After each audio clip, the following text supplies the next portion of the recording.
Good evening, everyone. This is Joko. I am an English teacher, and my specialty, what I love to do, is IELTS. I love to help students with the IELTS test. It's one of my favorite things to teach. And right now, because they've put me in a management role, I don't get to teach as much as I used to. So instead of drowning myself in whiskey, I do this. I help students for free with their essays. Now, I put some time into it because I think that what I've got to say tonight for about task 1 is something that every level of student can get something from. Now, more towards the higher level, that's true, but I do think that if you pay attention, you can learn something about task 1 from your old friend Joko. Oh, that's me. Oh, look how scholarly I look. I've got my IELTS book and a pen. Although I think I need a new picture. I'm like, that was taken about a year ago, and I'm about 20 pounds lighter now. Don't look that way. Although you can tell I know something about frequent fast food consumption. And I'm an American, so perfect for the task we have tonight. Okay, now, grammar. Vocabulary, important, the foundation of success. Coherence and cohesion, there's things you can learn. But task achievement is where your IELTS tutor can help you the most. What do you need to do to get success? Follow the band descriptors. And here they are for task 1. Okay, 9, 8, 7, 6. Well, I go into the differences quite in depth in other videos. All right, and what do you have to do? You have to do what the question asks you to do. And you must include a clear overview. All right, well, one word keeps popping up here. Oh, let's not forget about 5. Recounts detail mechanically, like a robot. Here is this year. Here is the next year. Here is the year after that. Man. Okay, if you look in those descriptors, this pops up. Requirements of the task. Requirements of the task. And different degrees of doing that. Well, it seems like it would be very important to understand what do they mean by requirements of the task. Where am I going to find them? Yeah, and you must do what the task tells you to do. What are they telling me to do? Well, let's look at a task. Here is tonight's graphic, and you can see bar graph. Yeah. The chart below shows how frequently people in the USA ate in fast food restaurants. Okay, now where's the requirements? Well, they're right there. Look, look, there. See that? Let's look a little closer. The second sentence. I think that test takers don't look closely at this or don't think about it enough because it's the same in every task 1 essay. And you really need to understand what this part here says. Summarize.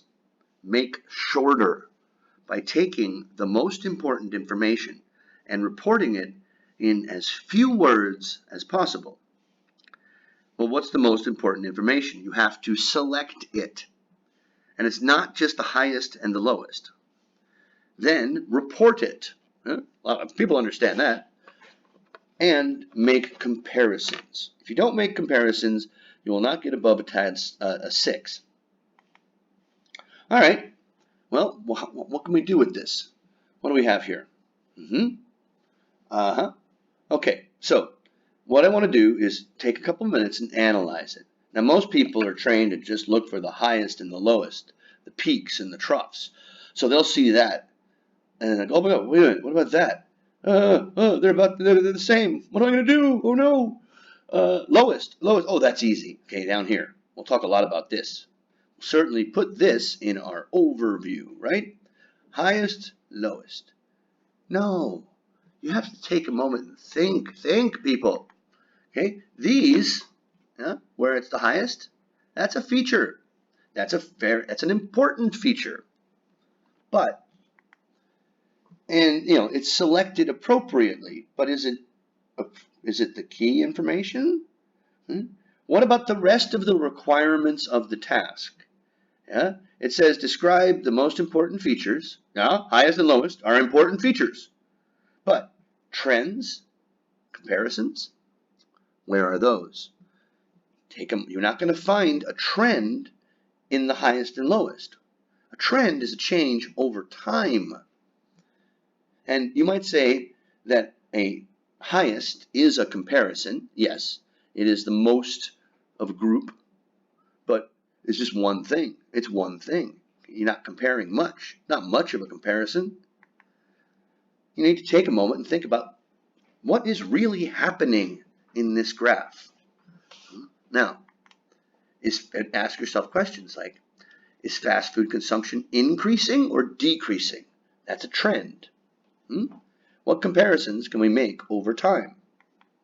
Yeah, that's a trend and a comparison. Well, how do we do that? Well, I talk about, and I put a video up just yesterday, it's several months old now, called Crafting the Best Overview, Part 1, 2, and 3. Part 2 is the best. And I said, sometimes it helps to think of a graphic in another way. This is a perfect example, and we're not going to use pizza. Perfect example of what to do there, how to do it. A bar graph can be changed to look like a line graph. What would it look like? Okay, let's take 2003. Right? Now, what we have here is called a distribution curve, meaning that in any thing of frequency, or really anything, that you examine data, most of it's going to be in the middle. And where the top of the bell is, it tells us is your where the most is important. That's the peak. Okay. All right. So now green is 2006. This is sort of not really well done. And then 2013 is pink. Where is the peak of the distribution curve? Right. Okay. Here it's here.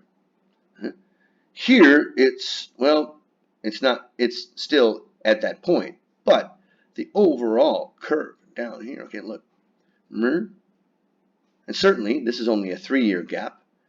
In 2013, the peak of the frequency curve is on the eating less. This is less food.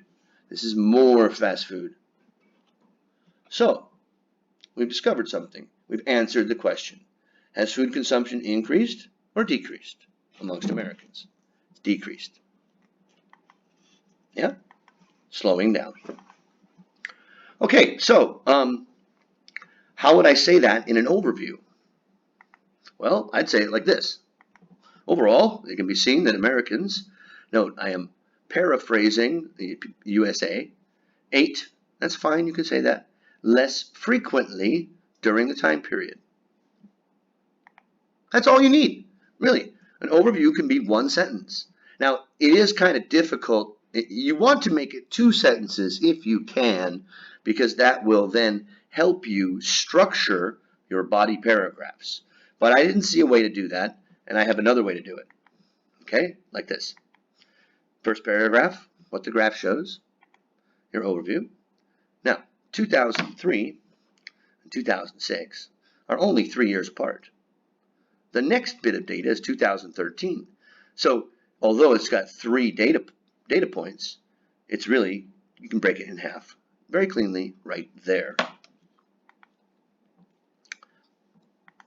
There's where, oh, yes, you report the details there.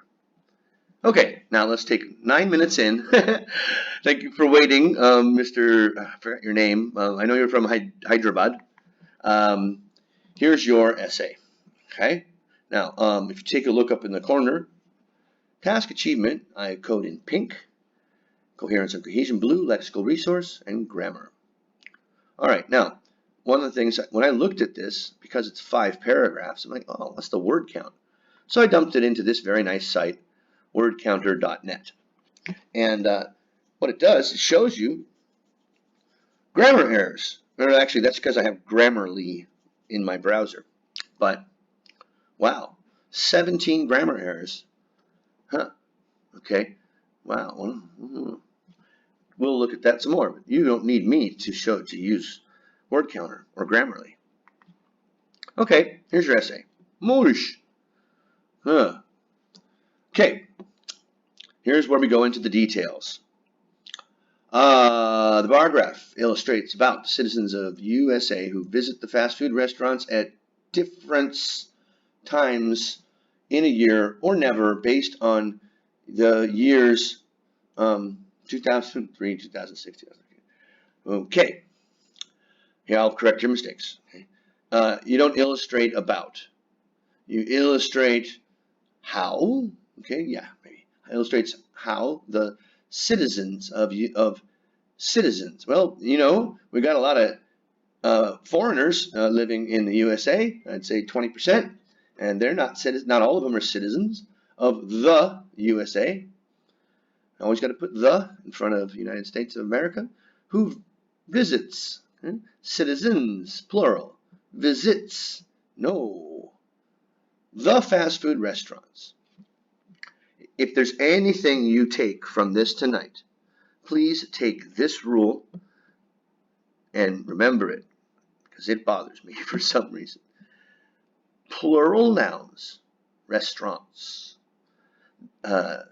When we are talking in general, do not take an article.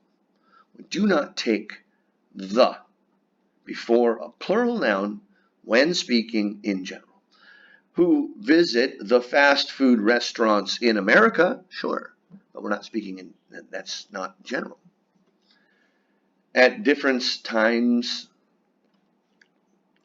times in a year, in a month, or these are once a week. These are once, twice a month, or never. Okay, this is blue because it's incoherent. Never is a different time, based on, during, not based on, during the years. Now, here we are specific. It's the opposite rule. We have a specific years. 2003, 2006, and 2013. That's like pretty much the only thing you got right there. Whoosh. Okay, so I would expect my overview to come next, because by putting it in the second paragraph, you're kind of guiding yourself. But no, you didn't do that. Okay, the highest percentage. Visiting, once again, the, what? Huh? Chinese? Whoa. Chinese fast food restaurant? What does Chinese have to do with anything? Restaurant, just one of them, restaurants, is, wait a minute, 2003. Is that the past? Was. You see, one thing about time is that, well, of course, it's just right here. It's in the past. Yes, you are looking at it now, and it is this way now on this piece of paper, but it's not what it represents. We're not talking about the graph. We're talking about what the graph represents. The bar graph illustrates, yes, but in the year 2003 should be was once a week at 31%. Wait a minute. Okay. And 1% less are once or twice a month custom. Okay, 1% fewer. Okay. Oh, okay, whatever. The everyday customers. Okay, I won't go into it. I could give you 3 minutes about the difference between everyday, one word, meaning it's an adjective, which means like normal or usual, and every day, which is an adverb, and it's 2 words, but I won't go there. Everyday customers are recorded as the least The least what? With 3%. Okay. Highest, lowest. Yay! Oh God, somebody has taught you very poorly. They've given you. It's not your fault. Not your fault. After 3 years from 2003, I don't understand that. The highest trend of visitors was the same. But there was a slight increase in percentage, which was 33%. Okay. After 3 years from 2003. You mean in 2006? All right, the highest trend of visitors are the same.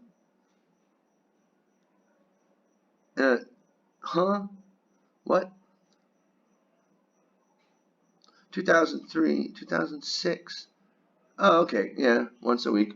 Still. Okay. Boy, that's confusing. But the daily customers are 2%, which is least. We don't care about the lowest anymore. That's just for your overview. Finally, in the year 2013, it, what is it? Has shifted. Oh, look, we're not in the present tense anymore. But it's had shifted from once a week to once, whatever it is. The percentage is 30, and regular remains constant. Regular. I only know what this means because you did it here and you did it here, and no.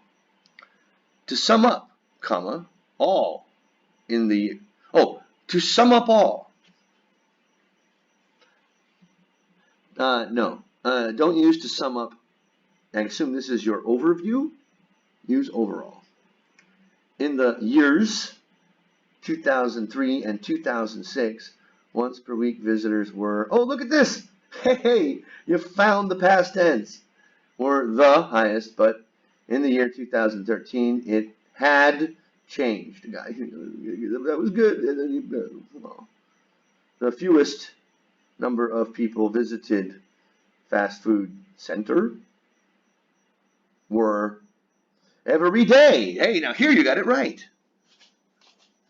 Okay. What an adventure that was. Advice. Okay, who's that? Oh, it's our author who put this on Tanvir's miraculous 8.5. Yes, I can see why you have scored a 5.5 and a 5.0 in your 2 attempts. You're still there. So you have to come up with a plan, study plan. Okay? Practicing writing these kinds of essays doesn't do you any good, except for having me yell at you. What's your goal? Okay? What are you trying to get to? When is your test? Do you have a plan for that? What are you going to do? How many hours a day will you study? Are you going to put aside the time? There's lots and lots of resources out there. Better yet, hire someone to help you. Yeah? What are you going to do? You could go here.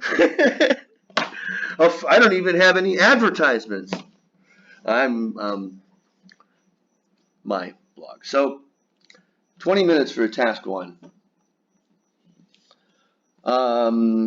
So in conclusion, there's task 1 is often thought to be a very simple thing, and some of the folks who are trying to get to a 7 or a 7.5 or an 8 don't spend enough time on it, studying it and working on it, because it's just highest, lowest, 4 paragraphs, overview, boom, done. Yeah, that'll get you.